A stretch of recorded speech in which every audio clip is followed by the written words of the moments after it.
দেখো, বাংলা সাহিত্যের, যদি বাংলা সাহিত্যের কথা বলি, আমরা পুরো সাহিত্য না, সাহিত্যের ইতিহাস নয়, শুধুমাত্র কেবলমাত্র বাংলা সাহিত্যের কথা যদি বলি, তো বাংলা সাহিত্যের 3টা যুগ আছে। এই যুগটাকে একটা আমরা স্কেলের মধ্যে রাখছি, যার মধ্যে প্রথম যুগটা শুরু হচ্ছে আমাদের 900 থেকে। এটা কেবলমাত্র বাংলার যুগ, কিন্তু 900 খ্রিস্টাব্দ থেকে শুরু হচ্ছে। আর এখন আমরা জানি যে এখন সময়টা হচ্ছে 2000 খ্রিস্টাব্দ। বাকিগুলো সংখ্যাগুলো বাদ দিলাম। 900 থেকে ঠিক 1200, এই 1200 খ্রিস্টাব্দ পর্যন্ত এই সময়টাকে বলা হয় প্রাচীন যুগ বা প্রাচীন বাংলা। বাকিগুলো বলতে পারবা? এরপর 1200তে যেহেতু আমরা জানি তুর্কি আক্রমণ ঘটেছিল, মানে মুসলমান যুগ শুরু হয়ে গেল। ওই সময় থেকে মুসলমান যুগের শেষ, কেউ কেউ বলে সিরাজ দৌলার পতন, মানে 1757 পলাশির যুদ্ধ, ঠিক আছে। এই 1757। আবার অনেকে বলে না, বাংলা সাহিত্য যদি বলো তাহলে বাঙালি কোনো কবি লেখকের মৃত্যু দিয়ে বলতে হবে। আর সেই সময় কবি ভারতচন্দ্র রায়গুণাকর বলে একজন কবি, পড়বো আমরা অন্নদামঙ্গল, দারুণ ইন্টারেস্টিং ব্যাপার আছে, তোমাদের এই সেমিস্টারেই আছে সেটা। তো এক এক করে একটা করে পার হচ্ছে। প্রাচীন যুগ পার হওয়ার পর বা প্রাচীন বাংলা পার হওয়ার পর এইটা যেটা, সেটাকে বলা হয় মধ্যযুগ। মধ্যযুগ বা কে বলতে পারবা বাংলা দিয়ে যদি বলা যায় মধ্য বাংলা। দেখো, এখানে বলেছিলাম আমরা 900 থেকে 1200 প্রাচীন যুগ বা প্রাচীন বাংলা, 1200 থেকে 1757। কেউ কেউ বলে না, কবি ভারতচন্দ্রের মৃত্যু হয়েছিল 1760-এ, তো 1760 পর্যন্ত। আবার কেউ কেউ বলে না, ইংরেজদের শুরুটাই হয়েছিল মোটামুটি 1800 থেকে, তো কাউন্ট সঠিক করার জন্য 1800 ধরে নাও, ঠিক আছে। তো তুমি সেটা মনে রাখবা, কিন্তু 1800 লেখার দরকার নেই, গুরুত্বপূর্ণ হচ্ছে 1757 না হলে 1760। এই সময়টা পর্যন্ত চললো মধ্যযুগ বা মধ্য বাংলা। এরপর থেকে আধুনিকতার স্টাইলটা শুরু হলো। আধুনিকতা সাহিত্যে পুরো টোটালি পাশ্চাত্যের রীতি শুরু হয়ে গেল। আমরা দেখলাম ফোর্ট উইলিয়াম কলেজ, বললে না তোমরা, ফোর্ট উইলিয়াম কলেজ, তারপরে যত মিশনারিরা পারলো শিক্ষার প্রসার ঘটাতে শুরু করে, সে ধর্মকে কেন্দ্র করেই হোক বা যে উদ্দেশ্যেই হোক না কেন, ওরা শুরু তো করলো কিনা। যখনই শুরু করলো তখন আমাদের দেশের মানুষগুলো সমাজ সংস্কারের পাশাপাশি শিক্ষার সংস্কার, ধর্মীয় সংস্কার, রাজনৈতিক সংস্কার সব কিছু শুরু করলো, এবং সবটাই সাহিত্যকে কেন্দ্র করে, লেখালেখিকে কেন্দ্র করে। এই সময়টা থেকে পরবর্তী আজ চলছে এবং আগামীতেও চলবে যে টাইমটা, সেটাকে বলা হচ্ছে আধুনিক যুগ। আধুনিক যুগ বা আধুনিক, কারেক্ট, আধুনিক বাংলা। তাহলে যদি বলা হয় বাংলার যুগ কয়টা? 3টা, প্রাচীন যুগ বা প্রাচীন বাংলা, মধ্যযুগ বা মধ্য বাংলা, আধুনিক যুগ আর আধুনিক বাংলা। খুব সাবধানে ইংরেজরা আমাদেরকে যেভাবে পিন করেছে, আঘাত করেছে আমাদের সংস্কৃতিতে, সাবধানে বুঝবা। ওরা যখন আসলো, ওরা বলছে দেখো, ওই যে পুরনো প্রাচীন যুগ প্রাচীন বাংলা বলছো, সেটা আসলে হিন্দু যুগ। তাও কারণ ওখানে পাল রাজারা ছিল, সেন রাজারা ছিল, ঠিক আছে, আরও অনেক ছিল, বর্মন রাজরাও ছিল, তো অনেকগুলো রাজারা ছিল, সবই হিন্দু। তখন মুসলমান বলে কেউ ছিলই না এই বাংলায় ভারতে ছিলই না। তাই এটাকে ওরা কৌশলে ধর্মীয় নামকরণ করলো, নাম দিল হিন্দু যুগ। যদি আচমকা কখনো বলে হিন্দু যুগ কত সাল থেকে কত সাল হয়েছিল, তুমি বুঝবা হিন্দু যুগ বলতে এইটুকুটারই কথা বলছে। এরপরে আমরা জানি মুসলমান শাসন চলেছিল এই বাংলায় বা এই দেশে ঠিক 600 বছর। হিসাব করে দেখো, 1200 থেকে যদি 1800 হিসাব করা যায়, 1200, 1300, 1400, 1500, 1600, 1700, ঠিক আছে, এইভাবে করে কিন্তু প্রায় 600 বছর ওরা কিন্তু রাজ করেছে। তো এই সময়টাকে ওরা কি যুগ দিল? ধর্মীয় নামকরণ অনুসারে মুসলিম যুগ। বোঝা যাচ্ছে বিষয়টা? মধ্যযুগকে ওরা বলল মুসলিম যুগ, মুসলিম যুগ। তাহলে আপাতত আমরা জানি যে ইংরেজরা প্রথম কেন, পুরো ইংরেজরাই কোন ধর্মকে প্রচার করতে চেয়েছিল আমাদের দেশে? খ্রিস্টান ধর্ম। তো তাদের সেই পদ্ধতি অনুসারে আমরা বলতে পারি কি এই যুগটা কি, ওদের সময়টা কি, কোন যুগ? খ্রিস্ট যুগ। কিন্তু না, ওরা বললো না, আমরা খ্রিস্ট যুগ না, আমরা আধুনিক যুগ। এইখানে হচ্ছে আমাদের সংস্কৃতিকে অপমান করে নিজেদের সংস্কৃতিকে বড় করার একটা নেশা, পাগলামি ওদের ছিল। এই জায়গাতে আমরা একটু সাবধান হয়ে গেলাম। আমাদেরকেও হিন্দু মুসলিমে ডিভাইডেড করে দিল, আর ওরা বলছে যে আমরা এসেছি বলেই ভারতবর্ষ উন্নতির শিখরে পৌঁছাচ্ছে। এটা সত্য, তবে সবটা সত্য নয়। আমাদেরকে দেখতে, শুনতে, লিখতে পড়তে শেখালো বা অগ্রগতির একটা পথ দেখিয়ে দিল, এটা সত্যি কথা। কিন্তু এর থেকেও পূর্বে আমাদের দেশে বা আমাদের বাংলা সাহিত্যে কিন্তু কখনো পণ্ডিতের অভাব ছিল না। কেমন এই প্রাচীন যুগে এবং তারও আগে, তার আগের পার্টটাও আমরা পড়বো, যেহেতু আমরা আজকে যেটা পড়ছি বাংলার সংস্কৃতির ইতিহাস পড়ছি। সাহিত্যের ইতিহাস যখন পড়ব তখন দেখব এই পুরো ক্যাটাগরিটাকে, এই 900 থেকে বর্তমান সময় পর্যন্ত টোটাল ক্যাটাগরিটাকে বলা হয় নব্য ভারতীয় যুগ। নব্য ভারতীয় যুগ, এইরকম 3টা যুগ আছে। যেমন নব্য ভারতীয় যুগ, তার আগে মধ্য ভারতীয় যুগ, তার আগে প্রাচীন ভারতীয় যুগ। যীশু খ্রিস্টের জন্মের আগে যাব আমরা, সেই গল্প শুনতে যাব, সেটা পার্ট পরে হবে ধীরে ধীরে। আমরা 3 নম্বর পার্টটাতে পড়ছি। ভারতীয় যুগ যদি দেখা যায় 3টা, একটা প্রাচীন ভারতীয় যুগ, একটা মধ্য ভারতীয় যুগ, আর একটা নব্য ভারতীয় যুগ বা আধুনিক ভারতীয় যুগ। এই নব্য ভারতীয় যুগ বা আধুনিক ভারতীয় যুগের 3টা পার্ট, একটা প্রাচীন বাংলা, মধ্য বাংলা আর আধুনিক বাংলা। খুব সাবধানে একটা জিনিস বুঝবা, প্রাচীন বাংলায় যা যা লেখালেখি হয়েছিল তার সবটা পাওয়া যায়নি, আজ পর্যন্ত পাওয়া যায়নি। যেটা পাওয়া গেছে তার মধ্যে সবচেয়ে গুরুত্বপূর্ণ হচ্ছে চর্যাপদ, যেটা এর আগের দিন একটু আলোচনা করা হয়েছিল। কি এই চর্যাপদ সেটা আগে বুঝি। এইখানে ছিল বৌদ্ধ যুগের মানুষরা, বৌদ্ধ ধর্মের মানুষরা, বৌদ্ধ ধর্মের তন্ত্র সাধক যারা, সিদ্ধাচার্য যারা, এই সিদ্ধাচার্যরা লিখেছিল বেশ কতগুলো কবিতা বা গান। এই সমস্ত কবিতা দেখো, আমি যদি এখন একজন কবি হই আর আমি এখন 50টা কবিতা লিখলাম আর একটা বই বের করে দিলাম, তাকে তো কাব্যগ্রন্থ বলা হলো। কিন্তু তোমাদের কাছ থেকে কেউ 2টো, কেউ 4টা, কেউ 12টা, কেউ 13টা, কেউ একটা এরকম করে লিখলা, আর এইরকম 24 জন কবিকে নিয়ে আমি একটা বই তৈরি করলাম। 24 জন কবির বিভিন্ন কবিতা আছে বা গান আছে, সেটাকে বের করলাম। সেটাকে কাব্যগ্রন্থ বলা যাবে না, সেটাকে বলা হবে কবিতা সংকলন। বুঝা যাচ্ছে? তো এই সময়ের না 3টা বই পাওয়া যায়। কৃষ্ণাচার্যের দোহা পাওয়া যায়, ডাকার্ণব পাওয়া যায়, আর পাওয়া যায় চর্যাচর্য বিনিশ্চয়। এই সময়ে লেখা হয়েছিল চর্যাচর্য বিনিশ্চয়। ক্লিয়ার আছে? এবার এই চর্যাচর্য বিনিশ্চয় শব্দটার অর্থ কি? এই শব্দটার পুরো মানেটা কি? মানে হচ্ছে যা আচরণীয় এবং যা আচরণীয় নয়। মানে একজন ব্যক্তি তার ব্যক্তিগত জীবনে কি কি আচরণযুক্ত কাজ করবে, মানে সঠিক কাজ করবে, সৎ কাজ করবে, আর কি কি কাজ করা উচিত নয় তা কৌশলে এখানে লেখা আছে। কিন্তু বুঝতে হবে এখানকার যে লেখাগুলো, সেই লেখাগুলো কারা লিখেছে কারা? বৌদ্ধ ধর্মের বৌদ্ধ সহজিয়া সাধকরা। মানে এক কথায় বলতে পারো সেখানকার সাধকরা, যারা সাধনা করে, তন্ত্র মন্ত্র নিয়ে সাধনা করে, তারা নিজেদেরই সাধনের পদ্ধতিগুলো কৌশল করে লিখে রাখতে চেয়েছে। নিশ্চয় তোমাদের ক্লাস 8-এ পড়েছো তোমরা, চন্দ্রগুপ্ত নাটক পড়েছিল না? চন্দ্রগুপ্ত যেন যখন চন্দ্রগুপ্ত দেখছে যে তারা গ্রিক সেনাপতিদের মধ্যে ঢুকে গেছে, গ্রিক সৈন্যের মধ্যে ঢুকে গেছে, পড়াশোনা করছে, আর গ্রিকরা চলে যাচ্ছে এই দেশ ছেড়ে, তখন চন্দ্রগুপ্ত তাল পাতায় লিখে রাখতে চাইছিল। কেন? কারণ সে যদি ভবিষ্যতে ভুলে যায়, তাই জন্য কৌশলগুলো, যুদ্ধের যা রীতি শিখেছিল তার নোট করে রাখছিল, তখনই ধরা পড়েছিল। আমরা ওই জিনিসটা এখানে দেখতে পাবো। এখানে কি হলো, বৌদ্ধ ধর্ম চলছিল এতদিন, পাল যুগ চলছিল। পাল যুগ মানে বৌদ্ধ যুগ, বৌদ্ধ ধর্মের মানুষরা ছিল। তারপরে ব্রাহ্মণ্য যুগ আসলো, ওই যে লক্ষণ সেন, বল্লাল সেন যেগুলো বললাম, ওরা এসে এমন অত্যাচার শুরু করলো বৌদ্ধদের উপরে। দেখো, ব্রাহ্মণদের কাজ ছিল পুরোহিতগিরি করা, ক্ষত্রিয়দের কাজ ছিল গিয়ে রাজনীতি বা দেশ সেবা বা দেশের ওই সেনাবাহিনীর কাজগুলো করা। কিন্তু কি হলো, এখানে পণ্ডিতরা, পুরোহিতরা, ব্রাহ্মণরা সিংহাসনে বসে গেল, আমরা হচ্ছি রাজা। তখন ওদেরই কথাটা চলবে, ব্রাহ্মণ্য রীতি প্রধান হয়ে গেল, ব্রাহ্মণরাই আসল, বাকি সব সমাজের নিচু পর্যায়ে চলে যাচ্ছে।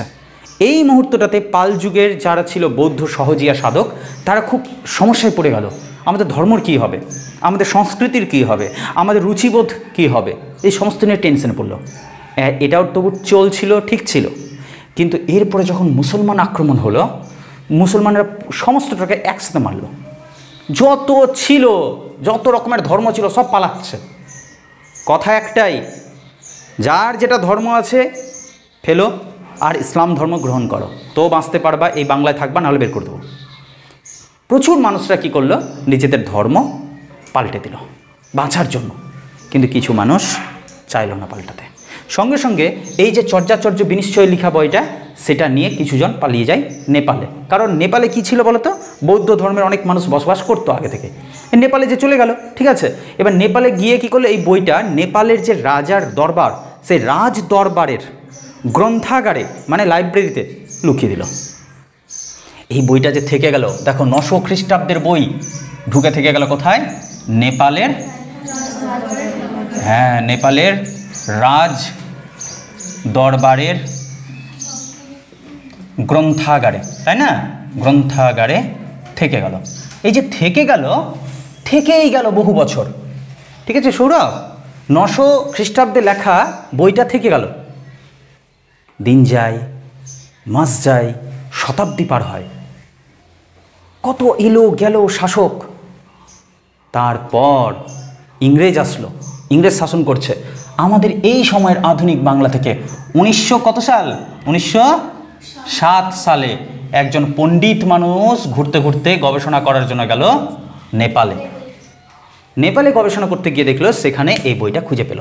কি বই, চর্যাচর্য বিনিশ্চয়।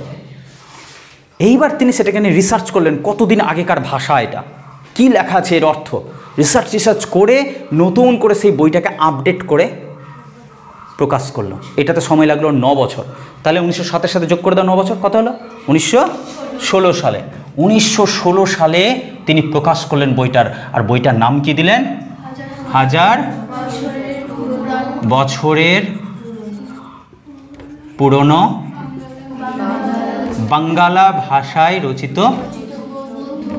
হ্যাঁ বাংলা ভাষায় রচিত বৌদ্ধ গান ও দোহা, এটা দিল বইটার নাম। এবং এই বইটাতে যে গানগুলো আছে না, তার আগে দেখতে হবে গান মোট কটা ছিল আর কটা পাওয়া গেছে। এই যে বইটা ছিল, এই বইটাতে মোট গানকে বলা হতো ওই সময় পদ, আর যারা গান লিখতো তাদেরকে বলা হতো পদকর্তা, ঠিক আছে, বা নামের পরে পা বা পাদ শব্দটা ইউজ হয়ে যেত। তাহলে এখানে এই চর্যাচর্য বিনিশ্চয়ে মোট কয়টা ছিল পদ, 50টি পদ ছিল। কিন্তু বহু দিন ধরে ওই এক জায়গায় আটকে থাকার কারণে পোকামাকড়ে নষ্ট করে দেয় বইটা। এবার বইটার পেছনের পাতাগুলো সব নষ্ট হয়ে যায়। 46টা গান সম্পূর্ণ ছিল, আরেকটা গানের অর্ধেক পাওয়া গেছে, অর্ধেক পাওয়া যায়নি, সব ছিঁড়ে টিড়ে নষ্ট হয়ে গেছে। তাই বলা হয় 50টা পদ ছিল ঠিকই, কিন্তু পাওয়া গেছে 46টি গান পাওয়া গেছে, 46, ঠিক আছে। আর এইখানে না ওই সূচিপত্রতে তো সবারই নামগুলো ছিলই, কতজন কবি ছিল সেখানে, মোট ছিল 24 জন। তাহলে যারা পদ লেখে তাদেরকে কি বলে, পদকর্তা। কতজন পদকর্তা ছিল, 24 জন। এই 24 জনের মধ্যে বলা হয় কে সবচেয়ে প্রথম গান লিখেছিল, মানে বাংলা ভাষায় লেখা সবচেয়ে প্রাচীন যে বইটা আজও আছে আমাদের, এর আগে আর কোনো বই পাওয়া যায়নি যেটা বাংলা ভাষায় লেখা হয়েছে। এই চর্যাচর্য বিনিশ্চয়ের আগে কি লেখা হয়েছে বাংলা ভাষায় কেউ এখন পর্যন্ত আমরা আবিষ্কার করতে পারিনি। তো এখনও পর্যন্ত আমাদের কাছে এটাই হচ্ছে সবচেয়ে লাস্ট বই বলতে গেলে। আদি বাংলা, প্রাচীন বাংলা, নব্য ভারতীয় বাংলা ভাষার প্রথম নিদর্শন বা প্রমাণ, প্রাচীন বাংলার নিদর্শন বা প্রমাণ, প্রাচীন যুগের প্রাচীন বাংলার একমাত্র গ্রন্থ চর্যাচর্য বিনিশ্চয়। এবার ওই গ্রন্থের মধ্যে 24 জন কবি ছিল বা পদকর্তা বা বৌদ্ধ সহজিয়া সাধক। তাই 24 জনের মধ্যে প্রথম কে লিখেছিল, সে হচ্ছে বাংলা ভাষার আদিকবি, রাইট, নব্য ভারতীয় ভাষার আদিকবি। বাংলা ভাষার জগতে যত কবি সাহিত্যিক আছেন সবার আগে প্রথম যিনি, তার নাম সেটাই, তার নাম হচ্ছে লুই পা।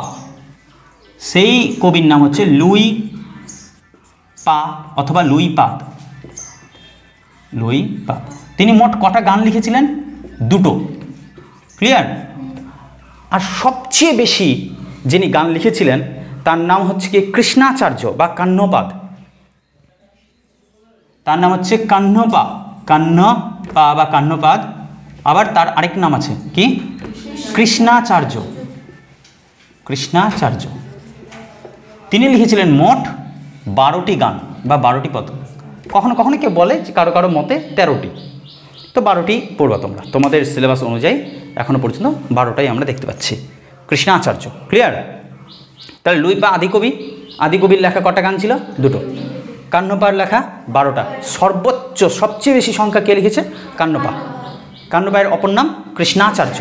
এবার দেখো কৃষ্ণাচার্যের মধ্যে একটা জিনিস খুব লক্ষ্য করবা, এই যে কুচি কুচি দিচ্ছ না, এইটা কিন্তু বাংলা বানান বিধিতে আর এই পদ্ধতি চলে না। তাই তোমাকে কী করতে হবে? কৃষ্ণা বানান কি? কৃষ না, ঠিক আছে? কুচি কুচিটা বদলে তোমাকে ভেঙে লিখতে হবে। এটা নতুন রুলস হয়ে গেছে শুরু। ক্লিয়ার? এরপরে কি বলছে তাহলে বলো, এরা 24 জন পদকর্তা আসলে কে ছিল? বৌদ্ধ সহজিয়া সাধক বা সিদ্ধাচার্য, রাইট? বৌদ্ধ সহজিয়া সাধক বা সিদ্ধাচার্য। সিদ্ধাচার্য তো এরা তো সব তপস্বী। এরা যা লিখেছে তা তো সাধারণ গান বা কবিতা নয়, ওগুলো আসলে নিজেদের সাধন পদ্ধতি, সাধনা, এই যে সব তন্ত্রমন্ত্র, এই সমস্ত কিছু এই গানগুলোর মধ্যে লুকোনো আছে। ঠিক আছে? তো এইগুলোকে বলা হয় সাধন পদ্ধতি। বইটা ছিল একটা সাধন পদ্ধতির বই, সাধন পদ্ধতি, এবং পাশাপাশি সেটা গানের সংকলন। কিন্তু এই বইয়ের যে ভাষা আছে সেটা তুমি স্পষ্ট বুঝতে পারবে না, কারণ আজ থেকে 1000 বছর পূর্বের লেখা। দেখো এখানে যে নামটা আছে না, 1000 বছরের পুরনো বাংলা ভাষা, কেন বলা হলো বলো তো? দেখো 1907-এ বইটা পেয়েছেন তিনি, 1900 সালে পেয়েছেন, লেখা হয়েছিল 900-তে, 1000, তাই নামটা দিয়েছিল 1000 বছরের পুরনো বাংলা ভাষায় রচিত বৌদ্ধ গান ও দোহা। এবার এই 1000 বছর আগে বাংলায় যে মানুষরা কথা বলতো, কবিরা লিখতো না, ওই বাংলার আমাদের বর্তমান বাংলা একই নেই, ভাষা অনেক পাল্টে গেছে। তাই সেই ভাষাটা যখন কবিতাটা পড়বা তুমি, কখনো মনে হবে একটু বুঝলাম, কখনো মনে হবে একটু বুঝলাম না। এই যে আলো আঁধারি ঝাপসা অর্থটা, এই জন্য এটাকে বলা হয় সন্ধ্যা ভাষা। এই চর্যাপদ বা চর্য বিনিশ্চয়ের ভাষাটা হচ্ছে সন্ধ্যা ভাষা। এবার এই সন্ধ্যা ভাষার কবিতাগুলো বা গানগুলো তো আমরা বুঝতে পারবো না, বোঝার জন্য কাউকে ব্যাখ্যা লিখে দিতে হবে, হয় না? কেউ একজন থাকে যে নোট লিখে দেয়, বা নোটস বইতে লেখা থাকে অর্থটা, এই অর্থটা যিনি লিখে দিয়েছিলেন এই বইটার সাথে তার ব্যাখ্যাগুলো বেরিয়েছিল। সংস্কৃতে লিখেছিলেন টিকা, ব্যাখ্যা মানে টিকা, সংস্কৃতে টিকা লিখেছিলেন মুনি দত্ত, সে ব্যক্তিটার নাম মুনি দত্ত। তিনি কি করেছিলেন? এই চর্যাপদের টিকা লিখেছিলেন। এইবার কথা হচ্ছে যে এই যে চর্যাচর্য বিনিশ্চয়, এইটাকে আগেকার মানুষ, এই পুরনো বাংলার যুগের মানুষরা এই বইটাকে কি বলতো বা এই গানগুলোকে কি বলতো? এটাকে বলতো চর্যা গীতি, চর্যা গীতি। ক্লিয়ার? আর একে সংক্ষেপে বলা হয় চর্যা পদ। পাশাপাশি এই যে 1000 বছরের পুরনো বাংলা ভাষায় রচিত বৌদ্ধ গান ও দোহা, এই বইটা যেখান থেকে প্রকাশ পেয়েছিল সেই প্রকাশনাটার নাম কি? বঙ্গীয় সাহিত্য পরিষদ। বঙ্গীয় সাহিত্য পরিষদ। এবার এর পাশাপাশি আমরা দেখি গানগুলো যে লেখা হয়েছিল কোন স্টাইলে লেখা হয়েছিল। তোমাদের বোধহয় এই ধরনের পেয়েছো কি না, আমার তো মনে পড়ছে না এই ধরনের কোনো কবিতা পেয়েছো কিনা এখন পর্যন্ত। তবে মধ্যযুগে এই ধরনের লেখা শুরু হয়। কবিতাগুলো কি বলতো? একটা লাইন এতটা থাকবে, ওই লাইনের কিছুটা জায়গা ফাঁকা থাকবে, আবার এতটা থাকবে। থার্ড লাইন মানে এটা ফার্স্ট লাইনে কিন্তু দুটো লাইন আছে, একটাই লাইনে দুটো ফাঁকা। সিন্ধু তীরের, সাবাস, দারুণ বলেছে, সিন্ধু তীরের কবিতাটা, ওটাকে ত্রিপদী স্টাইল বলে, ত্রিপদী ছন্দ বলে।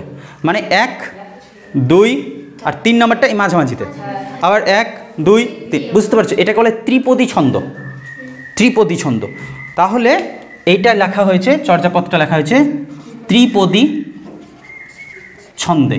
কিন্তু দেখবা যদি তোমাদের অপশানে ত্রিপদী ছন্দ না দেয় তাহলে অন্য কিছু থাকবে। অন্য কি থাকবে? এবার সুর করে কিভাবে পড়া হতো? সুর সাধারণত 3 ধরনের আছে এখনও পর্যন্ত, আছে অনেকগুলো ছন্দ, তার মধ্যে প্রধান 3টা ছিল। এক, সেটাকে বলা হতো স্বরবৃত্ত ছন্দ। যেমন ধরো একটা ছোট কবিতা, ছোটোবেলা থেকে তোমরা শুনেছ, বৃষ্টি পড়ে টাপুর টুপুর, নদে এলো বান, শিব ঠাকুরের বিয়ে হলো, 3 কন্যে দান। এটা ক্যাটাগরি আছে, শুধু মিল নয়, এটার অঙ্ক আছে। ঠিক আছে? মিল বলতে দলগুলোকে মিলানো আছে এবং ছন্দও মিলানো আছে। এই যে ছন্দটা, এই ছন্দটার নাম স্বরবৃত্ত ছন্দ, রাইট? তারপরে আসলো মাত্রাবৃত্ত ছন্দ। এই মাত্রাবৃত্ত ছন্দটা কিন্তু বহু প্রাচীন, কীরকম? যেমন ধরো এই মাত্রাবৃত্ততে খুব বেশি তোমরা যদি পড়ে থাকো, কার কবিতা বলো তো? নজরুলের কবিতা পড়েছ। দুর্গম গিরি কান্তার মরু দুস্তর পারাবার, লঙ্ঘিত হবে রাত্রি নিশীতে যাত্রীরা হুঁশিয়ার। এই বিটেও চলবে, এই বিটেই লেখা হয়েছিল এটা। তাহলে এটা কোন ছন্দে লেখা হয়েছে? মাত্রাবৃত্ত ছন্দে। ক্লিয়ার? মাত্রাবৃত্ত ছন্দে লেখা হয়েছে। এবার এটার একটা রাগ ছিল। দেখো, যারা সঙ্গীত ভালোবাসে, সঙ্গীত নিয়ে চর্চা করে, তো তারা এই ব্যাপারটা বোঝে। আমি অত ভালো বুঝি না, কিন্তু কিছু সুর থাকে, কিছু রাগ রাগিনী থাকে। এই সময় যে রাগটা ছিল, মানে এই গানগুলো লেখা হয়েছে যে স্টাইলে, যে রাগে, যে ধ্বনিতে, সেটাকে বলা হয় মল্লার।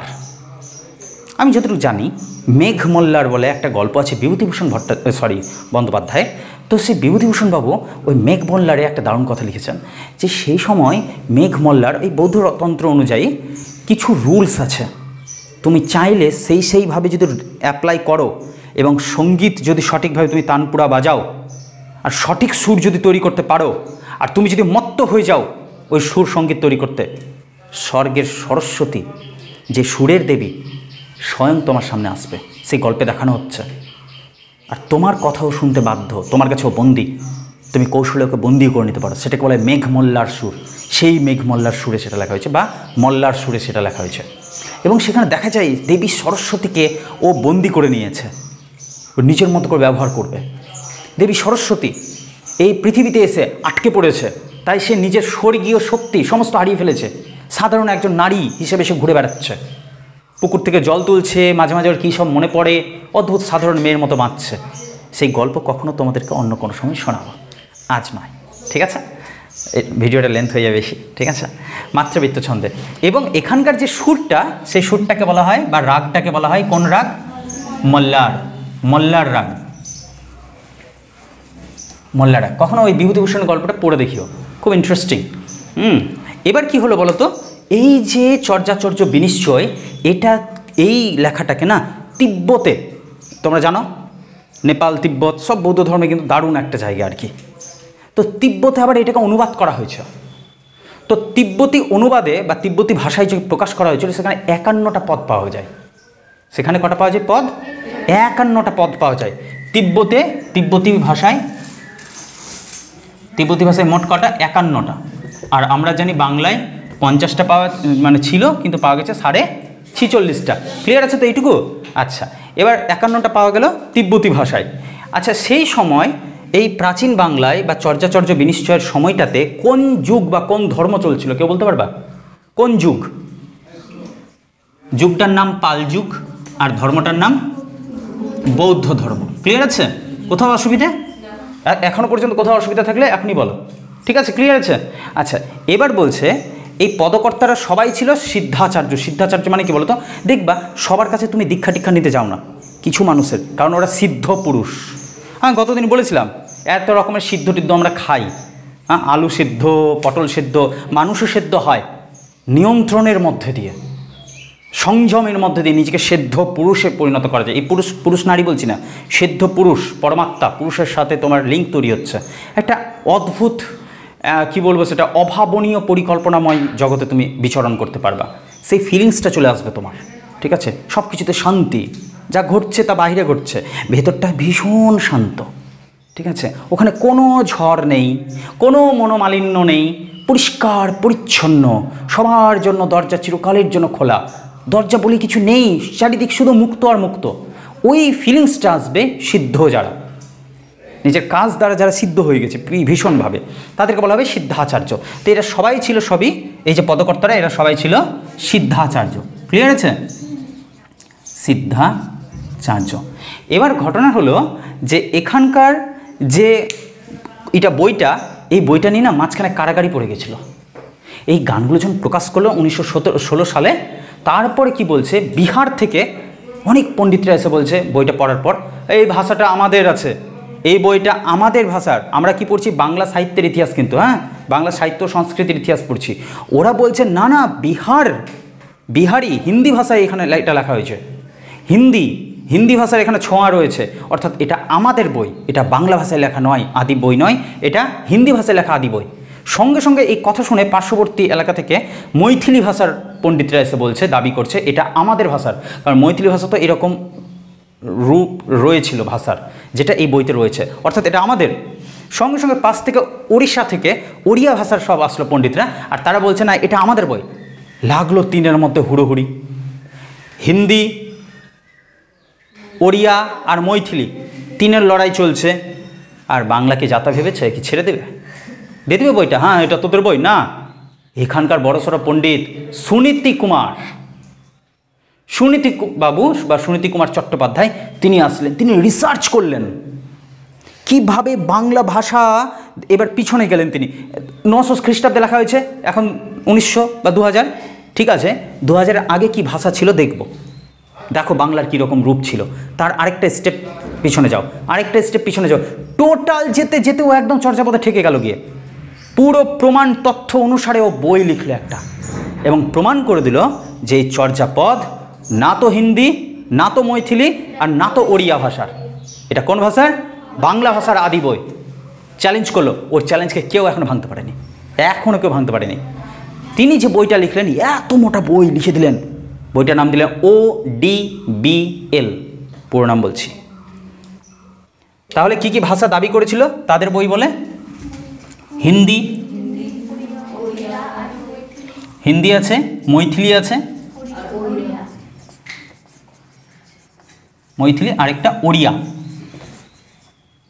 আর বাংলা ভাষা বলে যারা দাবি করলো তাদের হয়ে প্রথম কে বই বের করলো?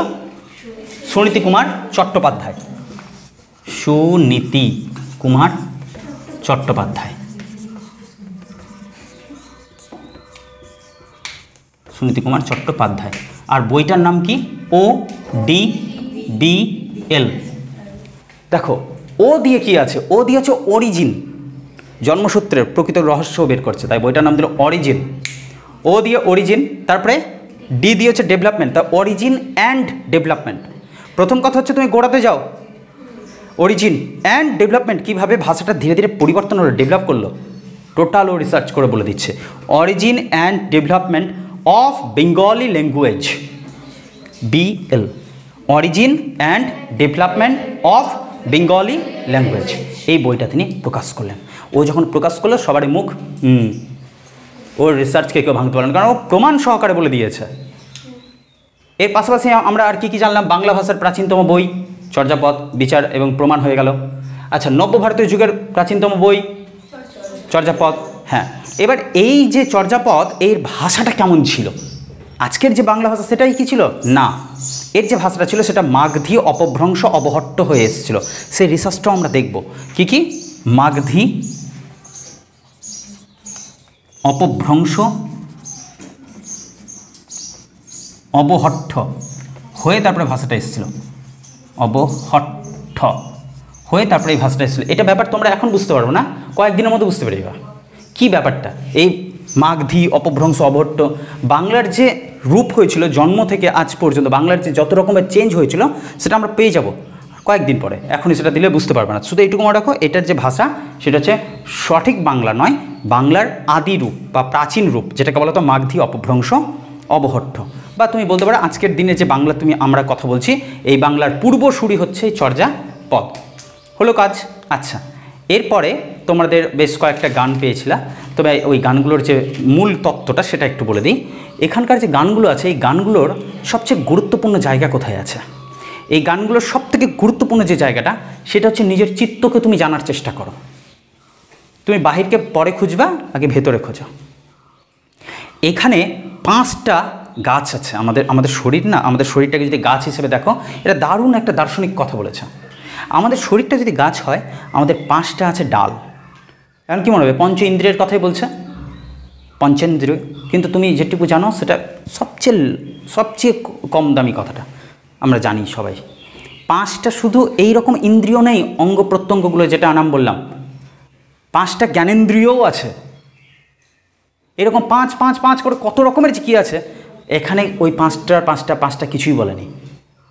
এখানকার যে প্রথম তত্ত্বটা সেটা বুঝতে হবে। এখানকার গানগুলোকে যদি তুমি বুঝতে চাও কি বলতে চেয়েছে, ওরা তান্ত্রিক ছিল কিন্তু সাবধান, সাধারণ মানুষ ছিল না, সাধারণ কবি ছিল না। কৌশল করে নিজেদের রীতিগুলোকেও লিখিয়ে রাখতে চেয়েছিল, তাই এটা লিখেছিল যেন সবাই বুঝে না নেয় সাধারণ মানুষরা। প্রথম কথা হচ্ছে রূপ। প্রথমেই আমরা যে কোনো কিছুর ক্ষেত্রে মুগ্ধ হই কি দেখে? রূপ। সেটা যে কোনো বস্তু থাক, বিষয় থাক, বাইরে থেকে দেখলাম ঠিক আছে মজা আছে, অথবা মানুষ বা ব্যক্তি হোক, যাই হোক, প্রথম হচ্ছে রূপ। রূপকে না দেখবা তাহলে তুমি অরূপকে বুঝবা কী করে, ফিল করো ব্যাপারটাকে। রূপে ঢুকে অরূপে যাওয়া যায়। অরূপ রতন একটা গান আছে রবি ঠাকুরের, ঠিক আছে, গানটা একদম লিরিকটা মনে পড়ছে না আপনি আমার। তো অরূপ রতনের তিনি সন্ধান করতে চেয়েছিলেন, রূপকে গিয়ে তারপরে অরূপকে দেখা যায়। অনেকে বলে না আমি আকারের দেবতাকে ভালোবাসি না, না দাঁড়াও, তুমি আগে আকারকে বোঝার চেষ্টা করো। আকারকে বুঝবা তো তুমি আকারকে ভেঙে নিরাকারকে ডাকতে পারবা, বুঝতে পারছো? তুমি আগে ধরো যে তোমার সামনে কিছু একটা আছে, তার মধ্যে দিয়ে সমস্তকে খুঁজো, তারপরে দেখবা সেটা সামান্য বিষয়, ঈশ্বর সর্বত্র বিরাজমান। এই ঈশ্বর সর্বত্র বিরাজমান এইটা যখন তুমি বুঝতে পারো, তখন ফিল করো তোমার মধ্যেও সে আছে। তো তুমি বাইরে কোথায় খুঁজছিলা? বুঝতে পারছি বিষয়টা? এটা অনেক আপডেট লেভেল যাচ্ছে। প্রাথমিক ক্ষেত্রে রূপের মধ্যে পাঁচটা অঙ্গ। একটা হচ্ছে রূপ। রূপকে যদি তুমি বুঝে নিতে পারো তাহলে জীবন সম্পর্কে তোমার একটা ধারণা কমন আসবে, যেটা একটু আগে সুস্মিতা বলছিল। সেটা গোড়াতে যেতে গেলে একটা শব্দ আছে, সেটার নাম হচ্ছে বেদনা। বেদনা দিয়ে জীবনকে বোঝা যায়, বেদনা ছাড়া নয়। এক্সাম্পল, তুমি যে কোনো সফলতার দিকে যাও, তুমি যা যা পেয়েছো তার আগে এবং পরে কে বসে আছে সেটাকে বোঝাও। বেদনা, জাস্ট বেদনা। বেদনা ছিল বলে তুমি সুখ পেয়েছো, এবং সুখ চলে যাচ্ছে বলে ফের তুমি বেদনা পাচ্ছ। বেদনা ছাড়া কিছু নেই। তো আগে রূপ, তারপরে বেদনা। এই দুটোকে যখন তুমি ভালো করে বুঝে যাবা, জীবনের অর্থ তুমি বুঝবা, জীবনের ব্যাখ্যা তুমি করতে পারবা, তোমার বাস্তবিক চোখ খুলবে, বাস্তবিক জ্ঞান খুলবে তোমার। আর জ্ঞান ফিরে যাওয়াটাকে আমরা বলি সংজ্ঞা ফিরে যাওয়া।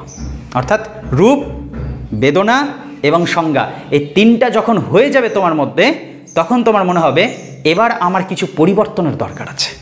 আমি যেমন থাকতাম, যেমন বাঁচতাম তেমন নয়, এবার একটু পরিবর্তন। এই পরিবর্তনকে বলা হয় সংস্কার, রাইট? সংস্কার, সে যে কোনো চিন্তার ভাবনা হতে পারে, সংস্কার। তাহলে রূপ, বেদনা, সংজ্ঞা, সংস্কার।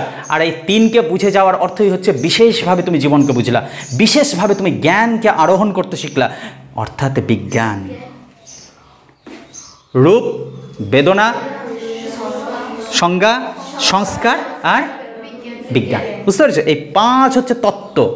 পাঁচকে বুঝে যাওয়া, তাহলে এই তন্ত্র মন্ত্র করা এই সাধক সিদ্ধাচার্যদের আসল বিষয়টাকে তুমি ধরতে পেরে যাবা। এরপরেও আরও তিনটা বিষয় আছে, যে তিনটা বিষয়কে বুঝতে গেলে আগে আমাদেরকে বুঝতে হবে যে এই যে কবিতাগুলো, গানগুলো, এই গানগুলোর যে ক্যারেক্টারগুলো, নায়ক নায়িকাগুলো, তারা কেমন? তারা সব ছোটো জাত। ছোটো জাত মিনিং প্রান্তিক গোষ্ঠীর। প্রান্তিক গোষ্ঠী মিনিং সমাজে যারা এক শ্রেণী উঁচু শ্রেণী মানুষ আর এক নিচু শ্রেণী। নিচু শ্রেণী কারা? যাদেরকে পদদলিত করে, বঞ্চিত করে, সাইড করে রাখা হয়েছিল, সমাজের সব থেকে নিচের স্তরে রাখা হয়েছিল। সেই সব মানুষদেরকে নিয়েই তারা, এই কবিরা বা সিদ্ধাচার্যরা কিন্তু এই কবিতাগুলো লিখেছেন। এইভাবে আমরা দেখতে পাই যে এখানে শবর, শবরী, ডোম, ডোমনি, নিষাদ, এদের মতো করে অনেক মানুষের কথা কিন্তু রয়েছে, একদম যারা প্রান্তিক গোষ্ঠীর মানুষ। এইভাবে করে আমরা এগোচ্ছি। এরপরে একটা গান শোনাই তোমাদেরকে আমি। গান তো নয়, ওই সময়ের লেখা চর্যাপদ। যখন আমি লুই পায়ের কথা একটা বলি। দুটো গান লিখেছিলেন, তার মধ্যে একটা, এবং তোমরা ফিল করবা যে সেটার কতটুকু তোমরা অর্থ বুঝতে পারছো। ওকে, রেডি? কা আ তরু বাড়া পঞ্চবি ডাল, চঞ্চল চি এ পৈঠ কাল। লেখো, খাতাতে লেখো, লেখো লেখো। কা আ তরু বড়, লিখে দেবো মিশিয়ে দিই এটা, বুঝতে না? আচ্ছা,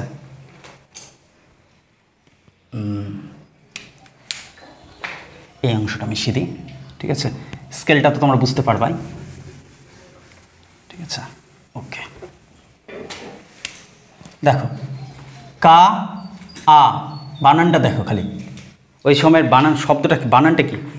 কা আ তরু বড়, তরু বড়, পঞ্চবি ডাল, পঞ্চবি ডাল, পূর্ণচ্ছেদ দাও।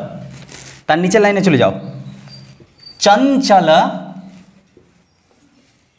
চি এ বানান চয় হ্রস্বই তারপরে এ, চি এ পৈঠ কাল, পৈঠ কাল ডবল পূর্ণচ্ছেদ। রীতিটা দেখো, দীর করিয় দয় হ্রস্বই ঢয় শূন্য র, দীর ক রি অ বানানটা দেখো। করিয় বলতে গিয়ে আমরা দুটো শূন্য দিয়ে করতাম, অথবা অন্তস্থ দেখো ওখানে ডিরেক্ট অ। করিয় মহাসুহ পরিমাণ, মহাসুহ পরিমাণ পূর্ণচ্ছেদ। নেক্সট লাইন, লুই ভনই, লুই ভ ন ই গুরু পুচ্ছিও জানো, পুচ্ছিও জানো ডবল পূর্ণচ্ছেদ। স অল দন্ত স অ ল, স অল সমাহিও, সমাহিও, স অল সমাহিও কাহি করি ওই, করি ওই পূর্ণচ্ছেদ। সুখ দুঃখেতে, সুখ দুঃখেতে তয় চন্দ্রবিন্দু একার, সুখ দুঃখেতে নিচিত, নিচিত মরিয়য়, মরিয়য়। আরও আছে, আমি 6টা লাইন দিলাম, কেমন? এটা কে লিখেছেন? লুইপা, যিনি আদি কবি। লিখে নাও, তুলে নাও, তারপরে এটার ব্যাখ্যাতে যাব। বুঝতে পারছে না? আচ্ছা,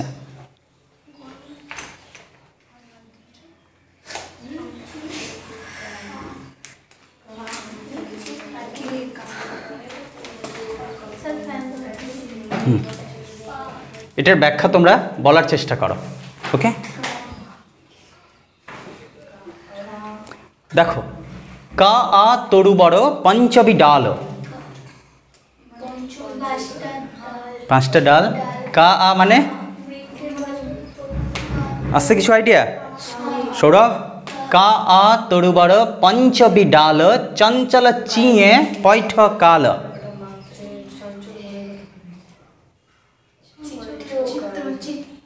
বাহ, চঞ্চল চিত্ত চিয়ে,